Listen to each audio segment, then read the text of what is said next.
Les égarements ordinaires, c'est l'histoire d'un enfant qui vit dans un environnement sécurisant, normé, et qui, à 7-8 ans, à l'âge de raison, fait un rêve. Et dans ce rêve, il a une rencontre avec un personnage qui s'appelle Erafa. En fait, en arabe, Erafa, ça veut dire celui qui sait, donc c'est l'oracle.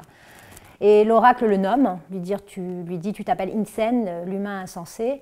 Et donc l'enfant, qui devient donc dans son rêve Insen, lui demande quel est le sens de sa destinée et à quoi est-il voué. Et est-il voué à survivre, à devenir un survivant comme les personnes qui l'entourent.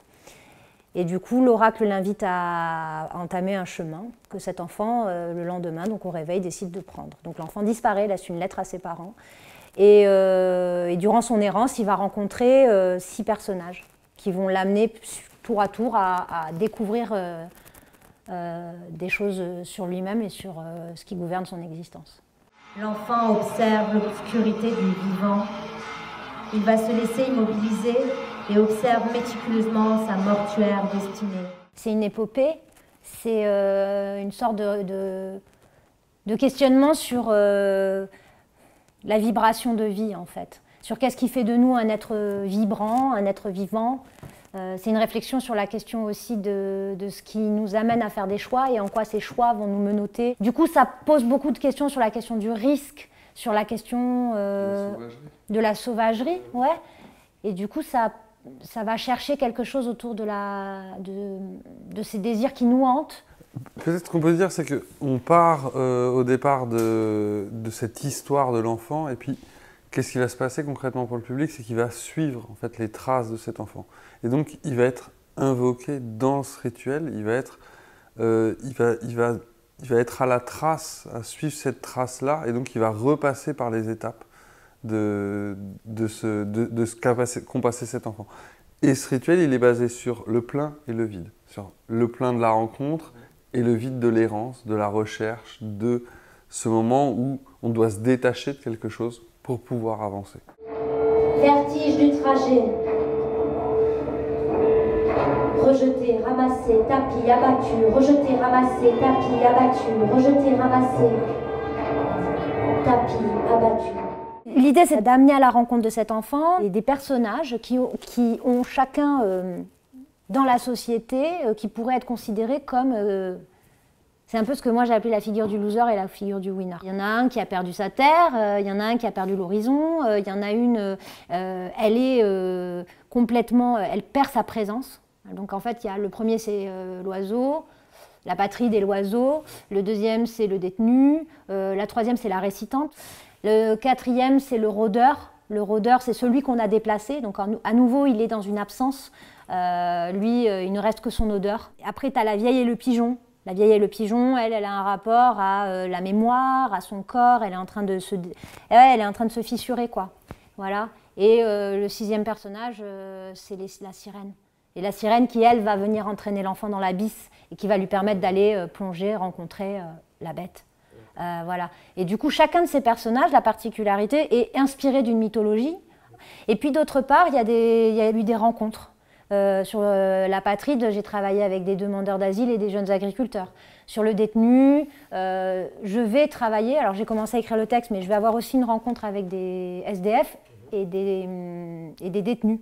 Aujourd'hui, moi, ce qui m'intéresse, c'est de rencontrer, de provoquer l'écriture, et de m'en fiche et de pouvoir trahir la langue, parce que là on est sur une création et que du coup ce que je viens chercher là c'est à la fois des degrés de compréhension d'une certaine réalité et à la fois aussi des façons de parler. Tu vois, par exemple sur la Patride, je fais un atelier où on travaille sur l'écriture et donc je leur propose d'écrire une lettre d'adieu à sa terre. Et donc les jeunes écrivent une lettre d'adieu à leur terre, et puis les demandeurs d'asile écrivent, mais ils ne savent pas écrire. Donc on commence à faire des temps où on se rencontre comme ça, et puis c'est avec la prof de français, et puis le gars il réfléchit, et puis il me dit « Très cher mon beau pays ». Et alors la prof de français qui vient le voir, elle fait « Non, non, c'est pas français », mais tu vois, la suite c'est « Très cher mon beau pays, ô toi maternelle terre ». Tu te dis, mais j'ai dit, bah, t'es d'accord pour me le filer ça? Elle fait, oui, oui, carrément. Moi, j'ai pas cette langue-là. Et j'en ai pas du tout la prétention. En revanche, à partir de tout ça, bah, je compose des textes qui sont plus complexes que ce que moi, mon esprit d'occidental aujourd'hui, quand même, d'une trentaine d'années, tu vois, je vais me dire alors, je ferai un personnage d'exilé. Je pense que je serai dans une caricature, alors que là, cette rencontre-là, je fais juste naître la langue, en fait. Qui es-tu? Je te vois déjà. Je sais que vous ne voulez pas te laisser partir. Dangereux. Maintenant, j'ai les dialogues, j'ai les personnages, j'ai la première acte, troisième acte, mais j'ai aussi tous des moments de navigation entre deux scènes, qui sont des moments d'écoute sonore, sur lesquels il y a des poèmes, en fait, vraiment des longs poèmes, qui sont un peu lancinants, qui t'amènent d'un endroit à un autre, qui sont complètement issus des rencontres. Donc il y a encore plein d'espace à habiter, et pas forcément de façon systématique. Et je pense que l'écriture, c'est pas que l'écriture des textes. Et du coup, on est aussi dans la recherche, là, depuis 2 semaines. On est dans la 2e semaine de recherche de comment ça s'écrit dans l'espace, comment ça s'écrit les signaux qu'on voit, qu'on perçoit, comment est-ce qu'on guide le public, comment est-ce que... Et donc là, c'est toute une autre phase d'écriture qui va aussi bien sur une écriture de l'espace et de la plastique et une écriture des corps et où on cherche quel corps on invoque et dans tous ces personnages, lesquels apparaissent, lesquels n'apparaissent pas. Je suis la bête sauvage. Pourquoi tout est si soudain? Dangereuse. Comment c'est arrivé? Je veux que tu sois là. Le premier effet de désorientation, il est dans l'écoute de la langue. Les dialogues sont jamais directs, ils se répondent jamais, tu as l'impression qu'ils sont dans des endroits différents, l'enfant parle à des fantômes, pas au même rythme et pas sur les mêmes niveaux. Il y a des moments, l'enfant avec des gros paragraphes, le fantôme a un tout petit... Enfin, le héros errant, fantôme qui rencontre a une toute petite interjection, et parfois ça s'inverse complètement. Il y a des scènes très longues, très très rythmées, des scènes très courtes avec beaucoup d'espace. Donc c'est déjà la langue, l'écriture.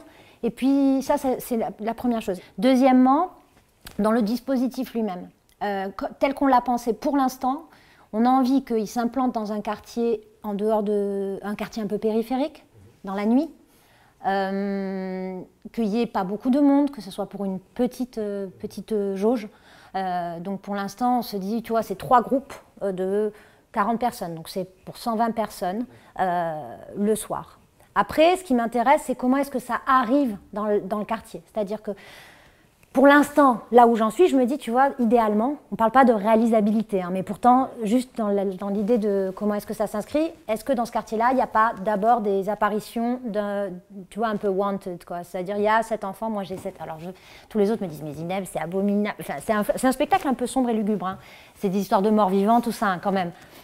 Moi, je me dis, tu vois, ces images d'enfants à l'aéroport qu'on voit tout le temps, la petite fille blonde avec cette candeur qui ont disparu. Et donc, cet appel à disparition qui arrive dans le quartier, un peu avant, une cabane qui s'installe dans le quartier quelques jours avant que le spectacle joue, dans lequel, en fait, l'idée, c'est que toute la journée, on accueille le public et que dans cet endroit, on les travaillait avec un plasticien, et qu'il y ait, à cet endroit-là, la possibilité de venir soit déposer un objet perdu, soit venir parler d'une chose qu'on a perdue auprès de quelqu'un qui va venir recueillir cette chose-là, soit venir chercher quelque chose.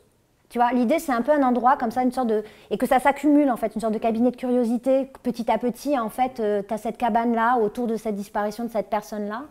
Peut-être qu'il y a des petits casques aussi où tu commences à entendre des choses, des signes un peu fantomatiques de la suite.